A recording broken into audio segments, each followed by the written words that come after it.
మా latest videos కోసం మా ఈ తెలుగు న్యూస్ ఛానల్ సబ్స్క్రైబ్ చేసి గంట సింబల్ యాక్టివేట్ చేసుకోండి. రేపే 16 కృష్ణాష్టమి. ఇది చిన్ని కృష్ణుని యొక్క 5252వ పుట్టినరోజు. ఈరోజు పొరపాటున కూడా ఈ కూరను వండకూడదు, తినకూడదు. ఈరోజు తెలియక అయినా సరే ఈ కూరను తింటే చేతిలో చిల్లి గవ్వ కూడా మిగలదు. 7 జన్మల దరిద్రం మిమ్మల్ని పట్టి పీడిస్తుంది. ఈరోజు ఇల్లాలు తెలిసి కానీ తెలియక కానీ ఈ కూరను వండితే ఇంట్లో అందరికీ అనారోగ్య సమస్యలు వస్తాయి. చేతిలోని ధనమంతా కూడా కరిగిపోతుంది. కష్టాలు నీడలా వెంటాడుతూ ఉంటాయి. అంతులేని కష్టాల సుడిగుండంలో చిక్కుకుంటారు. సకల దేవతల ఆగ్రహానికి గురి అవుతారు. కాబట్టి ఎవరూ కూడా కృష్ణాష్టమి రోజు ఈ కూరను వండవద్దు, తినవద్దు. మన హిందూ సాంప్రదాయంలో ఈ కృష్ణాష్టమి పండుగకు ఎంతో ప్రాధాన్యత ఉంది. శ్రావణ మాసం అంటేనే అత్యంత పవిత్రమైన మాసం. ఈ మాసంలో వచ్చే పండుగలలో అత్యంత పవిత్రమైన పండుగ శ్రీకృష్ణ జన్మాష్టమి. కృష్ణాష్టమి అనేది శ్రీకృష్ణ పరమాత్ముడికి ఎంతో ఇష్టమైన పండుగ. ఈరోజు నియమనిష్టలతో శ్రీకృష్ణుని ఆరాధిస్తారు. కానీ ఇలా పూజ చేసుకునే క్రమంలో ఆడవారు తెలిసి తెలియక కొన్ని పొరపాట్లు చేస్తూ ఉంటారు. ముఖ్యంగా కూరల రూపంలో తప్పులు చేస్తూ ఉంటారు. అంటే హడావిడిగా ఈరోజు ఉదయాన్నే లేచి వంటలు చేసేస్తారు. తెలియక కొన్ని తినకూడని కూరలను వండేస్తూ ఉంటారు. మాంసాహారం తినకూడదని అందరికీ తెలుసు. కానీ నాన్ వెజ్ ఒకటే కాదు, దాంతోపాటు కొన్ని వెజ్ కూరలను కూడా ఈరోజు తినకూడదని శాస్త్రాలలో ఉంది. ఇలాంటి కూరలను తెలిసి కానీ తెలియక కానీ ఆడవారు వండేస్తారు. ఇంటి ఇల్లాలు వండిందంతే అందరూ తినేస్తారు కదా. అలా తినటం వలన మహాపాపం తగులుతుంది. ఇక ఆ ఇంట్లో లేనిపోని కష్టాలు వస్తాయి. ఆరోగ్యపరంగా కావచ్చు, డబ్బు పరంగా కావచ్చు, కుటుంబ పరంగా కావచ్చు, విపరీతంగా కష్టాలు వచ్చి పడతాయి. ఈ కూర తినటం వలనే ఆ కష్టాలు వస్తున్నాయని ఎవరూ ఊహించలేరు. కాబట్టి కృష్ణాష్టమి రోజు ఏ కూరలు తినకూడదు అనే విషయాన్ని ముందే తెలుసుకోవాలి.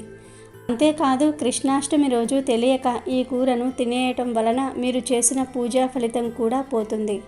బూడిదలో పోసిన పన్నీరులాగా వృధా అయిపోతుంది. కాబట్టి ఇంటి ఇల్లాలు పొరపాటున కూడా ఈరోజు ఈ కూరను వండకూడదు. ఎవరు ఈరోజు ఈ కూరలను తినకూడదు. ఇంట్లో అనే కాదు, బయట హోటల్స్లో, కర్రీ పాయింట్స్ దగ్గర ఎక్కడా కూడా ఈ కూరను తినకూడదు. మరి ఇంతకీ కృష్ణాష్టమి రోజు తినకూడని ఆ కూర ఏమిటి అనే విషయాన్ని ఇప్పుడు మనం ఈ వీడియోలో వివరంగా తెలుసుకుందాము. ఫ్రెండ్స్, ఫస్ట్ అయితే కామెంట్ బాక్స్లో ఓం శ్రీకృష్ణ వాసుదేవాయ నమః అని, జై శ్రీకృష్ణ అని కామెంట్ చేయండి. ఈ వీడియోకి ఒక లైక్ కొట్టడం అస్సలు మర్చిపోవద్దు. శ్రీకృష్ణుడు శ్రావణ బహుళ అష్టమి రోజు దేవకి వసుదేవులకు అష్టమి తిథి రోజు అష్టమ సంతానంగా జన్మించాడు. హిందూ సాంప్రదాయంలో శ్రీకృష్ణుని ప్రత్యేకతే వేరు. తల్లులకు బాలకృష్ణునిగా, చిన్నవారికి చిలిపి కృష్ణునిగా, స్త్రీలకు గోపికా వల్లభునిగా, పెద్దలకు గీతాకారునిగా, ఇలా ప్రతి ఒక్కరి మదిలో ఏదో ఒక రూపాన కృష్ణుడు కొలువై ఉంటాడు. అందుకే కృష్ణుని జన్మదినం అంటే మన ఇంట్లో అందరికీ ఇష్టమైన వ్యక్తి పుట్టినరోజు అన్నంతగా ఘనంగా నిర్వహించుకుంటూ ఉంటాము. సృష్టికర్త అయిన శ్రీ మహావిష్ణువు బ్రహ్మాండాన్ని ఉద్ధరించడానికి శ్రీకృష్ణుడిగా 8వ అవతారమును జన్మించిన కృష్ణ జన్మాష్టమిని కృష్ణాష్టమి, గోకులాష్టమి లేదా అష్టమి రోహిణి అని కూడా పిలుస్తారు. స్మార్తులు తిథిని అనుసరించి ఈ పండుగ జరుపుకుంటే వైష్ణవులు నక్షత్రాన్ని దృష్టిలో పెట్టుకుని ఈరోజు చేసుకుంటారు. శ్రీకృష్ణుడు జగద్గురువు. గీతను బోధించి లోకానికి దారి చూపాడు. శ్రీకృష్ణుడు అల్లరి బాలుడు. తన చిలిపి చేష్టలతో జీవిత పరమార్థాన్ని చెప్పాడు. వెన్న దొంగగా అందరి మనసులను దోచుకున్నాడు. ఒక బాలకుడిగా, సోదరునిగా, అసుర సంహారిగా, ధర్మ సంరక్షకుడిగా ఎన్నో రకాల పాత్రలు పోషించాడు. ఎన్ని రకాల పాత్రలు పోషించినా అదంతా లోక కళ్యాణం కోసమే. అసలు కృష్ణ పరమాత్మ లేని భారతాన్ని ఊహించలేము. ఇంట్లో చిన్నపిల్లలు ఉంటే వారిని చిన్ని కృష్ణుడితో పోలుస్తారు. అందరూ కృష్ణుడి లాంటి సంతానాన్ని పొందాలనుకుంటారు. బాగా అల్లరి చేసే పిల్లలను చిన్ని కృష్ణుడు, అల్లరి కృష్ణుడు అని పిలుస్తారు. కన్నయ్య అంటే అందరికీ ఇష్టమే. అందుకే కృష్ణాష్టమి వస్తుందంటే చాలు వాడవాడలా సందడి నెలకొంటుంది. ఈ పండుగ పిల్లలదే, సంపదంతా వారిదే. పంచె కట్టుకుని కొప్పులో నెమలి పింఛం, మెడలో ముత్యాల హారాలు వేసుకుని అచ్చంగా చిన్ని కృష్ణుడిలాగా తయారవుతారు. మహావిష్ణువు యొక్క దశావతారాలలో 8వ అవతారం శ్రీకృష్ణ అవతారం. జగత్తులో ధర్మ క్షీణత కలిగినప్పుడు తాను అవతరిస్తానని భగవంతుడు స్వయంగా చెప్పాడు. అలా ద్వాపర యుగంలో ధర్మాచరణ క్షీణదశకు చేరుకోవటంతో శ్రీ మహావిష్ణువు కృష్ణుడి అవతారం ఎత్తాడని పురాణాలు చెప్తూ ఉన్నాయి. శ్రీకృష్ణావతార జన్మదినం మనకు చాలా పవిత్రమైన పుణ్యదినం. దేవకీ వసుదేవులకు దేవకి 8వ గర్భంగా శ్రీకృష్ణుడు ద్వాపర కలియుగ సంధికాలమందు శుక్ల సంవత్సరంలో శ్రావణ మాసంలో బహుళపక్షంలో రోహిణీ నక్షత్రంతో కూడిన అష్టమి నాడు అర్ధరాత్రి సమయాన కంసుడి చెరసాలలో జన్మించాడు. చాంద్రమాన పంచాంగం ప్రకారం శ్రావణ బహుళ అష్టమి తిథి. ఇదే రోజు రోహిణీ నక్షత్రము కొద్దిసేపు చంద్రాయుక్తమై ఉంటుంది. కృష్ణుని జన్మదినోత్సవ సందర్భమైన పండుగ కాబట్టి దీనిని జన్మాష్టమి అని కూడా అంటారు. కృష్ణుడు చిన్నతనంలో గోకులంలో పెరిగాడు కాబట్టి గోకులాష్టమి అయ్యింది. ఈ కృష్ణ జయంతి, శ్రీ జయంతి అని కూడా పిలువబడుతోంది. కృష్ణాష్టమిని నిర్ణయించేటప్పుడు కొందరు తిథికి ప్రాముఖ్యత ఇస్తే మరికొందరు నక్షత్రానికి ప్రాధాన్యత ఇస్తారు. తిథి మాత్రమే ఉంటే కృష్ణాష్టమిగాను, నక్షత్రం కూడా కలిసి వస్తే శ్రీకృష్ణ జయంతిగాను వ్యవహరించాలని ధర్మశాస్త్ర గ్రంథాలు చెప్తూ ఉన్నాయి. ఇక ప్రత్యేకించి కృష్ణాష్టమి రోజున ఒక చెట్టును తాకితే చాలు రాజయోగం పడుతుంది, ఊహించిన ధనయోగం కలుగుతుందని శాస్త్రాలు చెప్తూ ఉన్నాయి. మరి ఆ చెట్టు ఏమిటి అంటే తులసి చెట్టు. అవును, ఈరోజు అందరూ తప్పనిసరిగా తులసి చెట్టును తాకాలి. ఎందుకంటే ఈరోజు తులసి చెట్టుకు విపరీత శక్తులు వస్తాయి గనుక ఈరోజు పగటిపూట ఏదో ఒక సమయంలో తులసి చెట్టు దగ్గరకు వెళ్ళి ఆ చెట్టుకు ముందు చెంబుతో నీటిని సమర్పించండి. ఆ తరువాత తులసి చెట్టు చుట్టూ 11 ప్రదక్షిణలు చేయండి. ఆ తర్వాత 11 సార్లు తులసి చెట్టును టచ్ చేయండి. తులసి ఆకుల వాసనను పీల్చండి. ఇలా తులసి మొక్కను తాకేటప్పుడు మీ మనసులో ఉన్న కోరికను చెప్పుకుంటే అతి త్వరలోనే ఆ కోరిక అనేది నెరవేరిపోతుంది. ఈరోజు మీరు పూజలు చేసే తులసి చెట్టును అయినా సరే టచ్ చేయవచ్చు. పూజలు చెయ్యని తులసి చెట్టును అయినా సరే టచ్ చేయవచ్చు. ఏ తులసి చెట్టును అయినా సరే టచ్ చేయవచ్చు. పీరియడ్స్లో ఉన్నవారు తప్ప మిగిలిన అందరూ కూడా ఇలా తులసి చెట్టును టచ్ చేయవచ్చు.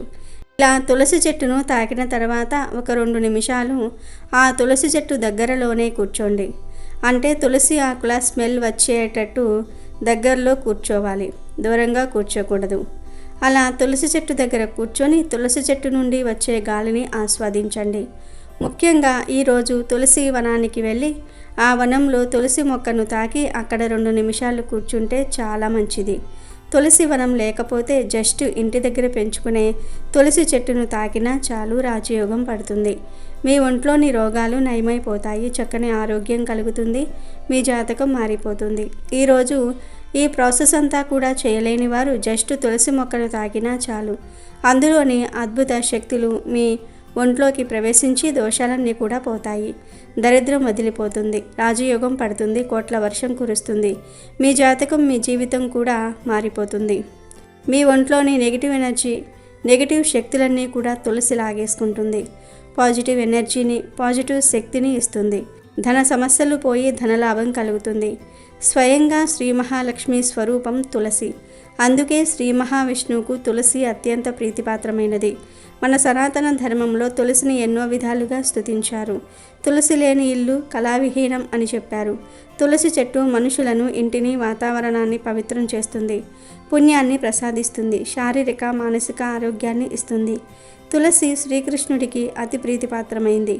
కావున ఈ కృష్ణాష్టమి రోజు అందరూ తులసి చెట్టును తాకి శుభాలను పొందండి. ఇక ఈ శ్రీకృష్ణ జన్మాష్టమి రోజు కొన్ని తప్పు పనులు అస్సలు చేయకూడదు. కాదని చేస్తే కష్టాలు వస్తాయని, లక్ష్మి దూరమవుతుందని శాస్త్రం చెప్తోంది.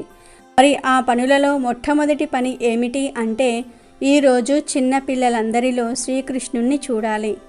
ఈరోజు చిన్నపిల్లలు అల్లరి చేసినా వారిని తిట్టటము, కొట్టటము వంటి పనులు అస్సలు చేయకూడదు.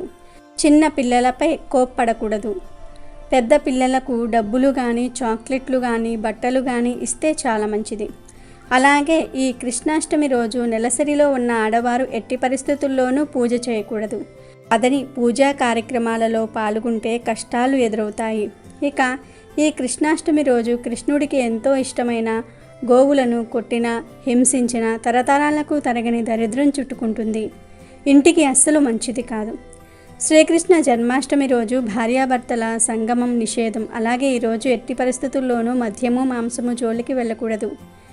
ఈ కృష్ణాష్టమి రోజు తులసి ఆకులను ఆడవారు తుంచకూడదు, మగవారితోనే కొయ్యమని చెప్పాలి. ఈ తప్పు పనులను కృష్ణాష్టమి రోజు చేస్తే కృష్ణుడికి కోపం వస్తుంది, దరిద్రం పడుతుంది. కాదని చేస్తే ఇంటికి అస్సలు మంచిది కాదు. ఇంట్లో వారందరికీ కష్టాలు ఎదురవుతాయి, అరిష్టం చుట్టుకుంటుంది, తరతరాల వరకు వదలని దరిద్రం ఎదురవుతుందని పండితులు చెప్తూ ఉన్నారు. కాబట్టి అందరూ కూడా గుర్తుంచుకొని కృష్ణాష్టమి రోజు ఈ పనులు చేయకుండా జాగ్రత్త పడండి. మన పూర్వీకులు, మహర్షులు, ఋషులు కొన్ని తిథులలో కొన్ని కూరలను తినకూడదని శాస్త్రాల్లో చెప్పారు. ఎందుకంటే కొన్ని తిథుల్లో కొన్ని కూరలు తింటే గ్రహాలు మనకు వ్యతిరేకంగా మారి లేనిపోని కష్టాలు వస్తాయి, అనారోగ్య సమస్యలు వస్తాయి, ఉదర సమస్యలు వస్తాయి. కాబట్టి అలాంటి కూరలను దూరం పెట్టాలి, తినకూడదు, ఇంట్లో వండకూడదు. ముఖ్యంగా ఈ కృష్ణాష్టమి రోజు ఇంట్లో ఆడవారు పొరపాటున కూడా దోసకాయను వండకూడదు. దోసకాయతో పాటు ఈరోజు గుమ్మడికాయను కూడా వండకూడదు. దోసకాయను, గుమ్మడికాయను ఈరోజు ఏ రూపంలోనూ కూడా తినకూడదు. అంటే దోసకాయను కూర వండుకొని కానీ, పచ్చడి చేసుకొని కానీ, లేదా పప్పులో వేసుకొని కానీ ఇలా ఏ రూపంలోనూ కూడా తినకూడదు. అలాగే గుమ్మడికాయను కూడా ఈరోజు ఏ రూపంలోనూ కూడా తినకూడదు. తీపి గుమ్మడికాయ, బూడిది గుమ్మడికాయ, ఈ 2 గుమ్మడికాయలను ఈరోజు తినకూడదు అని శాస్త్రాల్లో ఉంది. కనుక ఈరోజు గుమ్మడికాయను కూర రూపంలో కావచ్చు, పులుసు రూపంలో కావచ్చు, గుమ్మడి వడియాల రూపంలో కావచ్చు, అలాగే గుమ్మడికాయతో హల్వా చేస్తారు, ఆ రూపంలో కావచ్చు, జ్యూస్ రూపంలో కావచ్చు, ఇలా ఏ రూపంలోనూ కూడా గుమ్మడికాయను తినకూడదు. ఈ మధ్యన చాలామంది గుమ్మడికాయ జ్యూస్ని ప్రతిరోజు త్రాగుతూ ఉన్నారు. అలా తాగితే ఆరోగ్యానికి చాలా మంచిది, కానీ ఈ ఒక్కరోజు మాత్రం అలా చేయవద్దు. గుమ్మడికాయను ఏ రూపంలోనూ కూడా తీసుకోవద్దు. దోసకాయను కూడా పూర్తిగా అవాయిడ్ చేయండి. దోసకాయ, గుమ్మడికాయ ఈ రెండింటిని ఈరోజు ఏ రూపంలోనూ కూడా తినకూడదు. ఇంటి ఇల్లాలు ఈరోజు ఈ కూరలను వండకూడదు. అసలు ఈరోజు లెక్క అయితే ఈ 2 కూరగాయలను కొనకూడదు, కొని ఇంటికి కూడా తీసుకురాకూడదు. కనుక గుర్తుంచుకొని ఆడవారు ఈరోజు ఈ 2 కూరలను వండకుండా జాగ్రత్త పడండి. ఎందుకంటే ఆడవారు ఏ కూర వండితే ఇంట్లో అందరూ కూడా ఆ కూరే తినేస్తారు. మీరు వండకుండా ఉంటే ఎవరూ తినరు గనుక ఈ కూరలు వండకుండా జాగ్రత్త పడండి. కాదని ఈరోజు ఈ కూరలను తింటే మాత్రం అప్పుల పాలైపోతారు, అనారోగ్యాల బారిన పడతారు, చేతిలో చిల్లిగవ్వ కూడా మిగలదు, ఆర్థిక సమస్యలు వస్తాయి, అనేక కష్టాలు పడాల్సి వస్తుంది. కనుక ఈరోజు దోసకాయ, గుమ్మడికాయను ఏ రూపంలోనూ కూడా తినవద్దు, ఇంట్లో వండవద్దు. వీటితో పాటు ఈరోజు మాంసాహారం అంటే నాన్ వెజ్ కూడా తినకూడదు. గుడ్లు, మాంసము, చేపలు, రొయ్యలు, సీ ఫుడ్ అంటే పీతలు, నత్తలు, గవ్వలు ఇలా నాన్ వెజ్ ఏమీ తినకూడదు. కోడిగుడ్డును చాలామంది శాకాహారంగా భావిస్తూ ఉండి తెలియక తినేస్తూ ఉంటారు. కానీ కోడిగుడ్డు శాకాహారం కాదు, మాంసాహారం. కాబట్టి మీరు ప్రతిరోజు కోడిగుడ్డు తిన్నా తప్పేమీ లేదు. కానీ ఈ కృష్ణాష్టమి రోజు మాత్రం గుడ్డుని తినవద్దు. కోరి కష్టాలను తెచ్చుకోవద్దు. గుడ్డుతో పాటు ఏ విధమైన నాన్ వెజ్ను ఈరోజు తినవద్దు. అంటే చికెన్, మటన్, చేపలు, రొయ్యలు, పీతలు ఇలాంటివి ఏమీ తినకూడదు. ఎందుకంటే ఈరోజు నాన్ వెజ్ని ఏ రూపంలోనూ కూడా తినకూడదు అని శాస్త్రాలు చెప్తూ ఉన్నాయి. చికెన్ లెగ్ పీస్ల రూపంలో అవ్వచ్చు, బిర్యానీల రూపంలో అవ్వచ్చు, egg puff, chicken puff, noodles, manchuria, burger, pizza, momos, fried rice రూపంలో అవ్వచ్చు. ఇలా ఏ రూపంలోనూ కూడా నాన్ వెజ్ తినకూడదు. కాబట్టి దోసకాయ, గుమ్మడికాయ నాన్ వెజ్, ఈ 3 కూరలను కృష్ణాష్టమి రోజు ఎవరు వండవద్దు, తినవద్దు.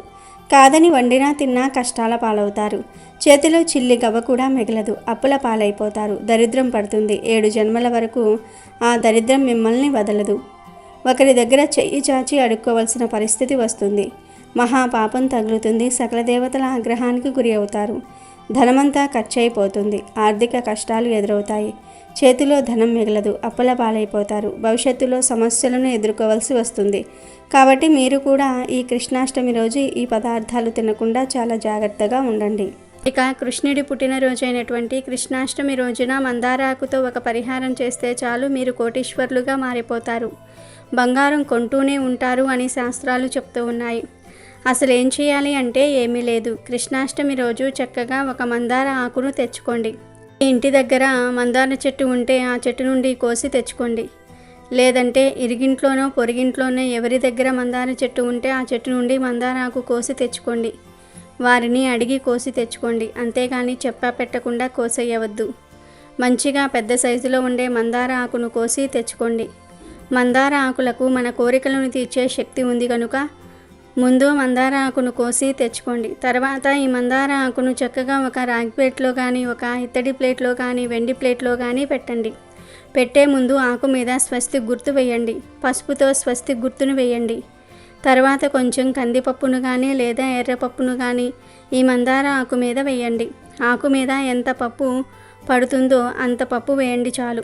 ఎందుకంటే పప్పుకు మన కోరికలను కష్టాలను తీర్చే శక్తి ఉంది, ధనాన్ని ఆకర్షించే శక్తి ఉంది కనుక పప్పును వేయండి.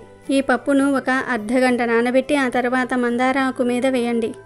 ఇక చివరిలో చిటికెడు వెన్నను కూడా ఈ పప్పు మీద వేయండి. తర్వాత ఈ మందార ఆకును తీసుకుని వెళ్ళి ఇంట్లో పూజ గదిలో కృష్ణుడి ఫోటో ముందు పెట్టండి. కృష్ణుడి ఫోటో లేకపోతే విష్ణుమూర్తి ఫోటో ముందు కానీ లేదా వెంకటేశ్వర స్వామి వారి ఫోటో ముందు కానీ పెట్టండి. ఈ మందార ఆకును కృష్ణుడి ఫోటో ముందు పెట్టిన తర్వాత మీ కోరికను మనస్ఫూర్తిగా చెప్పుకోండి. స్వామి, నాకు ధన సమస్యలు ఉన్నాయి, అప్పులు ఉన్నాయి, బంగారం కొనుక్కోవాలనే కోరిక ఉంది కానీ కొనుక్కోవడానికి చేతిలో ధనం లేదు. మా కష్టాలను తీర్చు స్వామి, మా కోరికలను నెరవేర్చు స్వామి అని దృఢంగా సంకల్పం చెప్పుకోండి. ఆ తర్వాత మీరు మీ పనులు చేసుకోండి. ఆ మందార ఆకును అలాగే స్వామివారి ఫోటో ముందు పెట్టి వదిలివేయండి. మళ్ళీ మరునాడు ఏదో ఒక సమయంలో ఈ ఆకును తీసి దానిలోని పప్పును గోవుకు కానీ పక్షులకు కానీ పెట్టేయండి. మందార ఆకును మాత్రం పారే నీటిలో పడవేయండి. ఇలా ఈ మందార ఆకు పరిహారం చేసుకుంటే ఖచ్చితంగా మీకు ఉండే ధన సమస్యలు తొలగుతాయి, ధన సంపాదన పెరుగుతుంది. అంటే కోట్లు వచ్చి పడతాయి అని చెప్పుకోలేము కానీ ఖచ్చితంగా మీరు సరిపడా ధనాన్ని సంపాదించుకోగలుగుతారు. తిండికి బట్టకు లోటు లేకుండా సుఖంగా ఉండగలుగుతారు. అలాగే ఆడవారు కోరుకున్నంత బంగారాన్ని కొనుక్కోగలుగుతారు. ఎందుకంటే మందార ఆకుతో ఏ పరిహారం చేసినా 100% ఫలితాలు వస్తాయి. మందార మొక్క పూలు పూస్తే చూడడానికి చాలా అందంగా ఉంటుంది.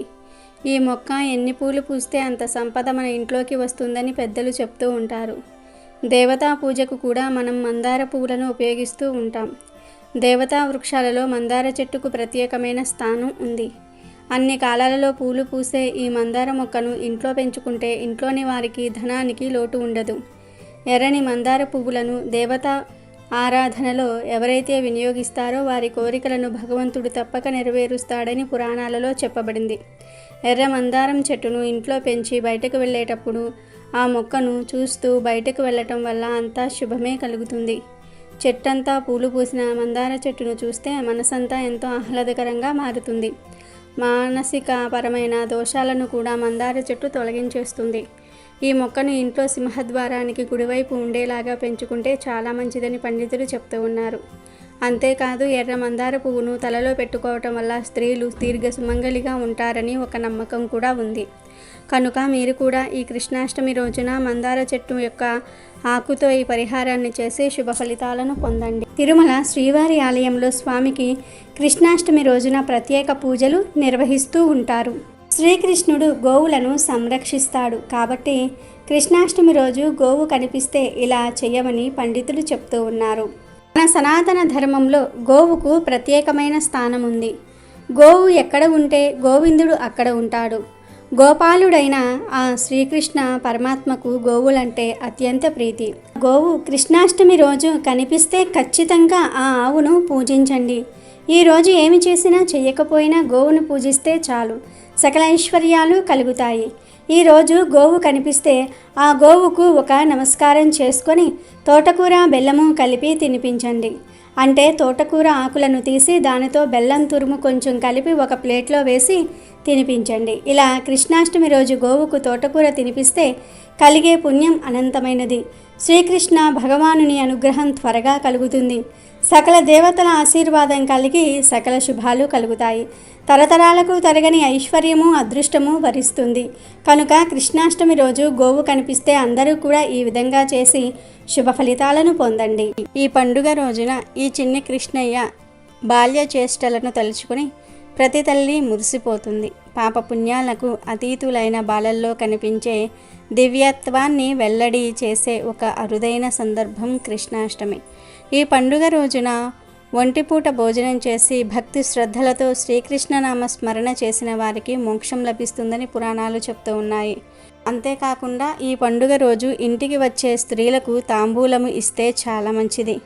తాంబూలంతో పాటు శ్రీకృష్ణ నిత్య పూజా పుస్తకాలను అందజేస్తే సకల సిద్ధులు సిద్ధిస్తాయని ప్రతి ఒక్కరూ భక్తి శ్రద్ధలతో శ్రీకృష్ణ జయంతి వ్రతంగా ఆచరిస్తే గోదానం చేసిన ఫలితం, ఇంకా కురుక్షేత్రంలో సువర్ణదానం చేసిన ఫలితం దక్కుతుందని బ్రహ్మాండ పురాణం చెప్తోంది. శ్రీకృష్ణాష్టమి రోజున కృష్ణుడి ఇంటికి వస్తున్నట్లుగా చిన్ని కృష్ణుని పాదాలు చిత్రిస్తారు. ఇది ఆ చిన్ని కృష్ణయ్య బాల్యానికి సంబంధించిన పర్వం కాబట్టి ఉట్ల మీద వెన్న, పెరుగు, పాలు దొంగిలించుట అనుకరించే శ్రీకృష్ణుని జ్ఞప్తికి తెచ్చే ఉట్ల సంబరాన్ని జరుపుతూ ఉంటారు. వీధుల్లో ఎత్తుగా ఉట్లు కట్టి పోటీ పడి వాటిని కొడతారు. అందుకే ఈ పండుగను ఉట్ల పండుగ లేదా ఉట్ల తిరునాళ్ళు అని కూడా పిలుస్తారు. ఎంతో పవిత్రమైన ఈ కృష్ణాష్టమి రోజున ఆడవారు ఎల్లో కలర్ లేదా ఆరెంజ్ కలర్ లేదా గ్రీన్ కలర్లో ఉండే చీరను కట్టుకుంటే చాలా మంచిది. ఈ చీరలకు తప్పనిసరిగా అంచు ఉండాలి. ఎప్పుడైనా సరే అంచులేని చీరలను కట్టుకోకూడదు. కనుక ఈరోజు పసుపు రంగులో ఉండే లేదా ఆరెంజ్ రంగులో ఉండే చీర కట్టుకోండి. ఈ కలర్స్ లేనివారు ఈరోజు గ్రీన్ కలర్లో ఉండే దుస్తులు ధరించినా చాలా మంచి జరుగుతుంది. ఒకవేళ మీ దగ్గర ఆల్రెడీ ఈ రంగు చీరలు ఉంటే ఆ చీరలనే కట్టుకోవచ్చు. లేదంటే కొత్తవి కొన్ని తెచ్చి అయినా సరే కట్టుకోవచ్చు. ఎల్లో కలర్ కానీ లేదా ఆరెంజ్ కలర్ కానీ లేదా గ్రీన్ కలర్ కానీ ఈ 3 రంగుల్లో ఏ రంగులో ఉండే చీరను అయినా సరే కట్టుకోవచ్చు. కానీ గుర్తుపెట్టుకోండి, ఈ చీరల మీద మళ్ళీ బ్లాక్ కలర్ డిజైన్స్ కానీ బ్లూ కలర్ డిజైన్స్ కానీ ఏమీ ఉండకూడదు. బ్లూ బ్లాక్ కలర్ మిక్స్ అవ్వకూడదు. ఎందుకంటే ఈరోజు పొరపాటున కూడా బ్లాక్ లేదా బ్లూ కలర్లో ఉండే దుస్తులు ధరించకూడదు. కనీసం ఈ కలర్ డిజైన్ కూడా ఉండకూడదు. కాదని ఈ కృష్ణాష్టమి రోజు బ్లాక్ లేదా బ్లూ కలర్లో ఉండే దుస్తులను ధరిస్తే సంవత్సరమంతా కూడా కష్టాలు అనుభవిస్తారు, కష్టాల పాలవుతారు, దుష్ట శక్తుల చేత పీడింపబడతారు, నెగిటివ్ ఎనర్జీ చేత పీడింపబడతారు. ఎందుకంటే బ్లాక్ మరియు బ్లూ ఈ 2 రంగులు మంచివి కావు గనుక కృష్ణాష్టమి రోజు ఈ 2 రంగుల్లో ఉండే దుస్తులు ధరించవద్దు. ఎల్లో, ఆరెంజ్, గ్రీన్ ఈ 3 రంగుల్లో ఉండే దుస్తులు ధరించటం చాలా మంచిది. చీరలనే కాదు, డ్రెస్సులు వేసుకునే వారు కూడా ఈ రంగుల్లో ఉండే దుస్తులు ధరిస్తే చాలా మంచిది. సుమంగళి యోగం కలుగుతుంది. 4 వైపుల నుండి ధనం దూసుకు వస్తుంది. కష్టాలు పోతాయి, సమస్యలు పోతాయి. మళ్ళీ కృష్ణాష్టమి వరకు ధనానికి లోటు రాదు, కష్టాలు రావు. ఆడవాళ్లే కాదు, పిల్లలు, పెద్దలు అందరూ కూడా ఈ దుస్తుల విషయంలో ఈ నియమాలు పాటిస్తే శుభాలు కలుగుతాయి. కాబట్టి కృష్ణాష్టమి రోజు అందరూ ఈ రంగులో ఉండే దుస్తులు ధరించి శుభ ఫలితాలు పొందండి. కృష్ణాష్టమి రోజు కృష్ణుడికి ఎంతో ఇష్టమైన ఈ ప్రసాదాన్ని మర్చిపోకుండా పెట్టాలి. ఈ ఒక్క ప్రసాదం 1000 పూజలతో సమానం. ఈ ప్రసాదం అంటే కృష్ణుడికి చాలా ఇష్టమని శాస్త్ర పండితులు కూడా చెప్తూ ఉన్నారు. కృష్ణాష్టమి రోజు చాలా రకాల పదార్థాలు నివేదన చేయవచ్చు. శాస్త్రంలో మొత్తం 32 నైవేద్యాల గురించి చెప్పారు. అన్ని నైవేద్యాలు అందరూ పెట్టలేరు. అన్ని నైవేద్యాలు పెట్టాల్సిన అవసరం కూడా లేదు. మీ ఓపికను బట్టి ఎన్ని నైవేద్యాలైనా సరే పెట్టుకోవచ్చు. అసలు శ్రీకృష్ణుడికి ఏ నైవేద్యాలు బాగా ఇష్టమంటే వెన్న, పాలు, పెరుగు, నెయ్యి, మీగడ ఈ 5 పదార్థాలంటే శ్రీకృష్ణుడికి అమిత ఇష్టం. వీటితో పాటు అటుకులు, పటిక బెల్లం, బెల్లం, పంచదార, పుట్నాల పప్పు ఈ పదార్థాలు కూడా శ్రీకృష్ణుడికి చాలా ఇష్టం. ఇక అన్నంతో చేసే పదార్థాల విషయానికి వస్తే పులిహోర, కట్టె పొంగలి, చక్కెర పొంగలి, పరమాన్నము, దద్దోజనము, కదంబం, మిరియాల అన్నం వీటిని కూడా నివేదన చేయవచ్చు. అసలు ఈ నైవేద్యాలన్నీ మన ఆరోగ్యానికి చాలా మంచివి. ఎందుకంటే ఈ శ్రావణ మాసంలో సూర్యరశ్మి తగ్గి వానలు ఎక్కువగా కురుస్తూ ఉంటాయి. వాతావరణం చల్లగా ఉంటుంది. ఈ చల్లటి వాతావరణంలో పిల్లలు ఏ పదార్థాలు తింటే ఆరోగ్యంగా ఉంటారో ఆ పదార్థాలన్నిటినీ కూడా కృష్ణాష్టమి రోజు నైవేద్యంగా మార్చింది శాస్త్రం. కనుక ఇప్పుడు మనం చెప్పుకున్న నైవేద్యాలన్నీ కూడా చాలా మంచివి. ఈ నైవేద్యాలతో పాటు చకోడీలు, తీపి బూందీ, చెక్కలు, తీపి పూరీలు, జంతికలు, కాజాలు కూడా నివేదన చేయవచ్చు. ఇవే కాక పళ్ళు కూడా కృష్ణుడికి ఎంతో ఇష్టం. కాబట్టి కృష్ణాష్టమి రోజు కొబ్బరి, అరటి పండ్లు, ద్రాక్ష పండ్లు, దానిమ్మ పండు, సపోటా పళ్ళు నివేదన చేయవచ్చు. ఇవి మన దేశం పళ్ళు. వేరే దేశాల నుండి వచ్చే ఆపిల్ లాంటి ఫలాలను నైవేద్యం పెట్టాల్సిన అవసరం లేదు.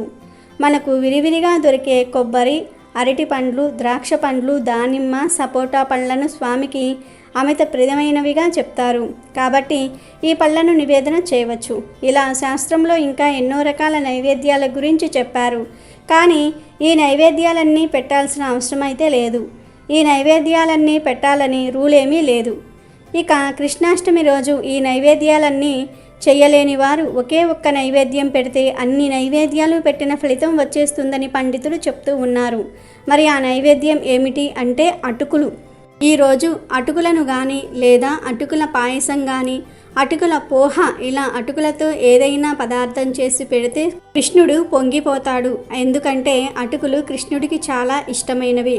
కృష్ణుడి స్నేహితుడు కుచేలుడు అటుకులనే శ్రీకృష్ణుడికి ఇచ్చి సకల ఐశ్వర్యాలను పొందాడు. కాబట్టి కృష్ణాష్టమి రోజు తప్పనిసరిగా అందరూ కూడా అటుకులను కానీ, అటుకులతో చేసిన పదార్థాలను కానీ తప్పక నివేదన చేయండి. దీనితో పాటు కొంచెం వెన్నలో పంచదార కలిపి పెట్టండి. ఎందుకంటే వెన్న అంటే శ్రీకృష్ణుడికి మహా ఇష్టం. అటుకులు, వెన్న ఈ 2 పదార్థాలను మర్చిపోకుండా నివేదన చేస్తే 1000 పూజలు చేసిన ఫలితం వచ్చేస్తుంది. 32 రకాల నైవేద్యాలు పెట్టిన దానికన్నా అధిక ఫలం వస్తుంది. కాబట్టి కృష్ణాష్టమి రోజు అందరూ కూడా ఈ నైవేద్యాలను మర్చిపోకుండా పెట్టండి. కృష్ణాష్టమి అనగానే మనకు చిన్న చిన్న ముద్దుల మోహము కల యశోదానందనుడు కృష్ణుడు గుర్తుకు వచ్చేస్తాడు. కృష్ణ జన్మాష్టమిని కృష్ణాష్టమి అని, లేదా జన్మాష్టమి అని, లేదా గోకులాష్టమి అని, లేదా అష్టమి రోహిణి అని కూడా అంటారు. కృష్ణాష్టమి రోజు సూర్యోదయానికి ముందే నిద్రలేచి తలస్నానం చేసి మడిబట్టలు ధరించాలి. తర్వాత ఇంటిని, పూజా మందిరమును శుభ్రం చేసుకోవాలి. గడపకు పసుపు కుంకుమ రాసి గుమ్మానికి తోరణాలు కట్టి పూజా మందిరములో ముగ్గులు వేయాలి. కృష్ణాష్టమి నాడు భక్తులు పగలంతా కూడా ఉపవాసం ఉండి సాయంకాలం శ్రీకృష్ణుణ్ణి పూజించాలి. శ్రీకృష్ణుని ప్రతిమ లేదా పటానికి, లేదా శ్రీకృష్ణుడు రాధతో గల ఫోటోకి కానీ షోడశోపచార పూజ చేసి శ్రావణ మాసంలో లభించే పళ్ళు, సొంటి, బెల్లము కలిపిన వెన్న, పెరుగు, మీగడ స్వామికి నైవేద్యం పెట్టాలి. ఇవే కాక చిన్నపిల్లలు ఇష్టంగా తినే చిరుదిండ్లు అంటే చెకోడీలు, రవ్వ లడ్డులు, సున్నుండలు, పాయసం ఇలా రకరకాల నైవేద్యాలు పెట్టుకోవచ్చు. అంతేకాదు ప్రసవం రోజులలో తయారు చేసే కట్టె కారాన్ని దేవకి కృష్ణుని ప్రసవించిన ఈ రోజున ప్రసాదంగా స్వీకరించటం కూడా కొన్ని ప్రాంతాలలో ఆచరణలో ఉంది. పూజకు పసుపు రంగు అక్షింతలు, కదంబ పుష్పములు, తులసిమాల, పొన్నపూలు వాడాలి. దొరికితే పొన్నపూలు తెచ్చి పూజ చేసుకోవాలి. కృష్ణుడు గోపికల వస్త్రాలను దొంగిలించినప్పుడు ఎక్కి కూర్చున్నది పొన్న చెట్టు కాబట్టి ఆ చిన్ని కృష్ణయ్యకు పొన్న పూలంటే ఇష్టమని ఆ పూలతో పూజలు చేస్తారు. దీనినే పొన్న మాను సేవ అని కూడా అంటారు. కనుక దొరికితే పొన్న పూలు తెచ్చి పూజ చేసుకోవాలి, లేదా జాజి పూలతో కూడా పూజ చేసుకోవాలి. అవకాశం ఉన్నవారు ఉయ్యాలలు కట్టి అందులో శ్రీకృష్ణ విగ్రహాన్ని పడుకోబెట్టి ఊపుతూ రకరకాల పాటలు, కీర్తనలు పాడుతూ స్తుతించాలి. ఈరోజు శ్రీకృష్ణునికి పూజ చేసి తర్వాత శ్రీకృష్ణుని దేవాలయాలు దర్శించుకునే వారికి 1,000,000 జన్మల పుణ్యఫలం సిద్ధిస్తుందని పురాణాలు చెప్తూ ఉన్నాయి. ఈరోజు ఆలయాల్లో కృష్ణ అష్టోత్తర పూజ, కృష్ణ సహస్రనామ పూజ చేయించుకునే వారికి వంశాభివృద్ధి, అష్టైశ్వర్యాలు చేకూరుతాయి. ఈ రోజున శ్రీకృష్ణుని పూజిస్తే సకల పాపాలు నశిస్తాయని, ధర్మార్థ కామ మోక్ష ప్రాప్తి కలుగుతుందని స్కాంద పురాణం చెప్తుంది.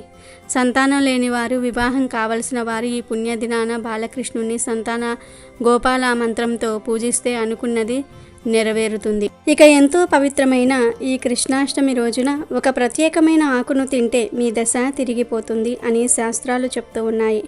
మరి ఆ ఆకు ఏమిటి అంటే తులసి ఆకు. ఈరోజు తులసి ఆకులను శ్రీకృష్ణుడి ఫోటో ముందు కానీ, రాముడి ఫోటో ముందు కానీ, విష్ణుమూర్తి ఫోటో ముందు కానీ, లేదా వెంకటేశ్వర స్వామి వారి ఫోటో ముందు కానీ ఉంచి ఆ తర్వాత తులసి ఆకులను తీసి ప్రసాదంగా భావించి తులసి ఆకులకు కొంచెం తేనెను కానీ, బెల్లాన్ని కానీ, పంచదారను కానీ జోడించి తినాలి. ఇంట్లోని వారందరూ కూడా ఇలా తులసి ఆకులను తినాలి. కనీసం ఒక్క ఆకును తిన్నా మీ శరీరానికి మంచి ఆరోగ్యం లభిస్తుంది. 1 గంటలో మీ శరీరంలోని దోషాలు పోతాయని శాస్త్రాలు చెప్తూ ఉన్నాయి. కనుక ఈ కృష్ణాష్టమి రోజు కుటుంబం అంతా కలిసి తులసి ఆకులను తినండి. ఈ ఆకుతో పాటుగా స్వామికి పెట్టే నైవేద్యాలను కూడా స్వీకరించండి. కృష్ణాష్టమి రోజు ఇలా తులసి ఆకులను తినటం వలన కృష్ణుడి అనుగ్రహం లభిస్తుంది, మీ దశ మారిపోతుంది, ఐశ్వర్య వర్షం కురుస్తుంది, మీ ఆరోగ్యం బాగుంటుంది. ఈరోజు ఈ ఆకును తింటే మీ ఆయుష్ కూడా పెరుగుతుంది. ఈ తులసి ఆకు మీ శరీరాన్ని రక్షిస్తుంది, వైరస్ బ్యాక్టీరియాల నుండి కూడా శరీరాన్ని కాపాడుతుంది. అందుకే కృష్ణాష్టమి రోజు తప్పనిసరిగా తులసి ఆకులను తినాలని శాస్త్రాలు చెప్తూ ఉన్నాయి. అలా తినటం వలన మీ ఆరోగ్యానికి చాలా మేలు జరుగుతుంది. కాబట్టి ప్రతి ఒక్కరూ కూడా ఈ కృష్ణాష్టమి రోజు తులసి ఆకులను ఇప్పుడు మనం చెప్పుకున్న విధంగా తిని శుభ ఫలితాలను పొందండి, ఆరోగ్యంగా ఆనందంగా జీవించండి. అమెజాన్లో బెస్ట్ డిస్కౌంట్స్ కోసం వీడియో డిస్క్రిప్షన్లో లింకు ఉంది, చూడండి. అలాగే మా టెలిగ్రామ్ ఛానల్ సబ్స్క్రైబ్ చేసుకోండి.